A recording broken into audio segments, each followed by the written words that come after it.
Assalamualaikum warahmatullahi wabarakatuh. Perkenalkan, saya atas nama Syahril dari Prodi BDP. Di sini saya akan menyelesaikan mid tes mata kuliah biokimia. Langsung saja untuk pertanyaannya, yaitu pengertian ilmu biokimia dan peranannya dalam kehidupan. Biokimia berasal dari bahasa Yunani, yaitu bios atau hidup dan chemis atau kimia, di mana biokimia menjembatani antara ilmu biologi, ilmu kimia, di mana ilmu biologi adalah ilmu yang mempelajari tentang makhluk hidup termasuk struktur pertumbuhan, evolusi, persebaran, dan taksonominya. Sedangkan ilmu kimia adalah ilmu yang mempelajari tentang materi, energi yang menyertai perubahan tersebut, sehingga biokimia dapat diartikan sebagai ilmu yang mempelajari tentang struktur, fungsi, sifat, reaksi kimia yang terjadi dalam tubuh makhluk hidup. Peranan biokimia dalam kehidupan yaitu mempelajari bagaimana jutaan molekul yang merusak makhluk hidup saling berinteraksi, melangsungkan proses kehidupan yang menumbuhkan makhluk hidup, mengubah energi, melakukan kerja menghadapi transformasi kimiawi, menyusun molekul kompleks dan super molekul dan molekul sederhana, dan menyimpan serta menurunkan sifat-sifat genetik kepada generasi selanjutnya. Nomor 2, jelaskan pengertian air dalam lingkungan biokimia. Air adalah substansi kimia yang rumus H20 yang berfungsi sebagai medium transport elektron dan reaksi estimasi, di mana air memiliki kemampuan untuk melarutkan banyak zat lainnya dan mempunyai sifat yang dapat mengioninisasi, mempunyai didih 100 derajat Celcius, polar, pelarut. 3. Jelaskan pengertian metabolisme, anabolisme, katabolisme beralih contoh masing-masing. Jawab sama dengan metabolisme merupakan rangkaian proses kimia yang terjadi dalam sel-sel tubuh mengubah zat gizi menjadi energi. Contoh metabolisme yang metabolisme karbohidrat, metabolisme protein, metabolisme lemak. Katabolisme yaitu perubahan zat kompleks menjadi zat lebih sederhana. Contohnya yaitu dari katabolisme yang berkaitan dengan reversisil, dan contoh lainnya yaitu salah satunya pemecahan karbohidrat seperti nasi, umbi-umbian sejenisnya masuk ke dalam tubuh manusia. Anabolisme yaitu pembentukan kompleks dari zat sederhana. Contohnya anabolisme adalah fotosintesis yang terjadi pada tanaman, di mana energi sinar matahari digunakan mengubah karbon dioksida air menjadi molekul zat gula atau glukosa yang dibutuhkan untuk pertumbuhan. Nomor 4, jelaskan pengertian asam amino. Asam amino adalah esensial dan non-esensial, non-polar, apatic, aminopolar. Asam amino adalah monomer penyusun protein berupa senyawa dengan gugus karboksil dan gugus amina. Asam amino esensial yaitu asam amino yang tidak dibuat oleh tubuh sehingga kebutuhan khusus dari makanan. Asam amino non esensial yaitu asam amino yang diproduksi tubuh dan mencukupi kebutuhan walaupun tidak terbuat dari makanan. Asam amino non-polar afatik adalah asam amino yang mengandung rantai sampai afatik kelompok fungsional. Asam amino polar netral dalam kelompok ini gugus fungsi polar, misalnya gugus asam, amida, alkohol, dan amina. Asam amino bermuatan negatif yang gugus R bersifat hidrofik. Asam amino bermuatan positif adalah lisin, arginin, histin. Asam amino aromatik merupakan asam amino yang memiliki lingkar benzen. Jelaskan pengertian protein. Nomor 5, jelaskan pengertian protein, struktur protein sekunder, kuartener. Protein adalah polimer alami dari asam amino yang dihubungkan dengan ikatan peptidin yang memiliki berat molekul lebih 10.000 Dalton. Struktur proteinnya yaitu linear. Asam amino peptid atau protein sekunder merupakan lokal struktur dalam rantai utama. Tersier adalah 3 dimensi yang dibentuk struktur sekunder melipat bersama. Kuartener merupakan gabungan dari suatu lebih artopedi yang jelaskan. Nomor 6, jelaskan klasifikasi kelompok utama. Faktor-faktor yang mempengaruhi aktivitas enzim dijelaskan masing-masing. Jawab. Yang pertama, oksidasi mengatasi reaksi oksidasi. Yang kedua, transferasa mengkatalisasi reaksi transfer gugur. Yang ketiga, hidrolasa mengkatalisasi reaksi hidrolisis. Yang keempat, lisas pemutusan ikan bukan untuk lainnya. Yang kelima, istimewa perubahan susunan geometri pada molekul. Yang keenam, ligase pengganggu molekul.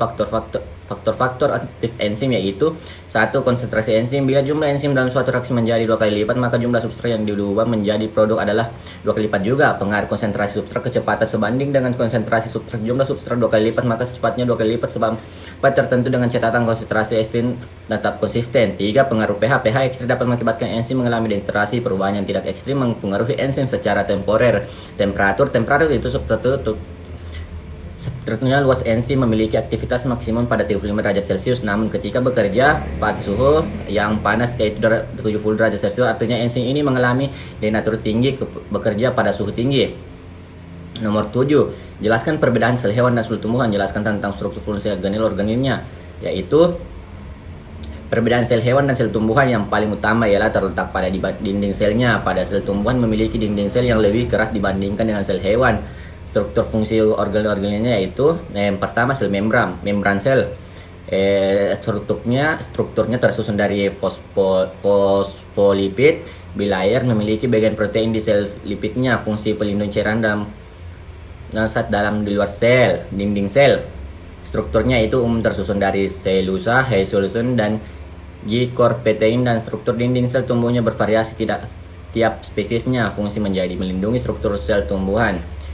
Nukleus, strukturnya dibatasi 2 lapis membran inti, terdapat pori inti. Fungsinya mengatur seluruh aktivitas seluler dan tempat terjadinya replikasi DNA. Yang ketiga, ribosom, penyusunan berupa 30% RNA, 30% dari subunit terbesar terkecil. Fungsi mengintegrasi protein dalam proses sel. Retikulum endoplasma tersusun dari jaring-jaring kantong membran plasma halus. Fungsi RE kasar menjadi tempat penelitian produk yang dihasilkan oleh ribosom. Badan gigi, struktur tersusun dari membran yang berupa kanton pipi dan berada dalam sitoplasma, berhubungan langsung dengan retikulum endoplasma. Fungsinya tempat pembentukan gili ke protein dan pemurnian protein transisi translasi. Lisosom berupa gelembung yang dibentuk oleh ribosom transfer padang globin, memiliki membran memecah. Fungsi memecahkan molekul menjadi nomor-nomornya. Strukturnya berbentuk granula memanjang dengan membentuk tipis, menghasilkan energi berupa ATP. Yang selanjutnya prokesium, struktur organnya berbentuk bulat tidak terutur dan kasar, dilapisi membran lipid, menghilangkan hidrogen dari suatu molekul dan menghasilkan hidrogen peroksida. Selanjutnya sentrosom, berada di daerah dekat nukleus, biasanya merupakan pusat pengendali mikrobula. Fungsinya mengatur siklus sel, berperan dalam pembelahan sel. Struktur berada di daerah dekat nukleus, biasanya merupakan pusat pengendali mikrotubula. Fungsinya mengatur siklus dan sel, berperan dalam pembelahan sel. Vakuola, strukturnya yaitu organel yang diselimuti membran tipis. Terdapat 2 jenis, yaitu vakuola makanan dan berfungsi memecah molekul dan tempat menyimpan senyawa-senyawa penting. 8. Berilah gambaran umum metabolisme protein dan jelaskan proses transmisasi dan demisasi. 1. Gambaran umum metabolisme yaitu protein. Jadi protein dalam makanan akan mengalami proses pencernaan hingga akhirnya terbentuk asam amino yang akan diserap usus. Asam amino ini akan dibawa melalui pendarahan menuju ke sel hati untuk mengalami proses metabolisme, yaitu katabolisme asam amino yang terjadi melalui transmisasi dan demisasi.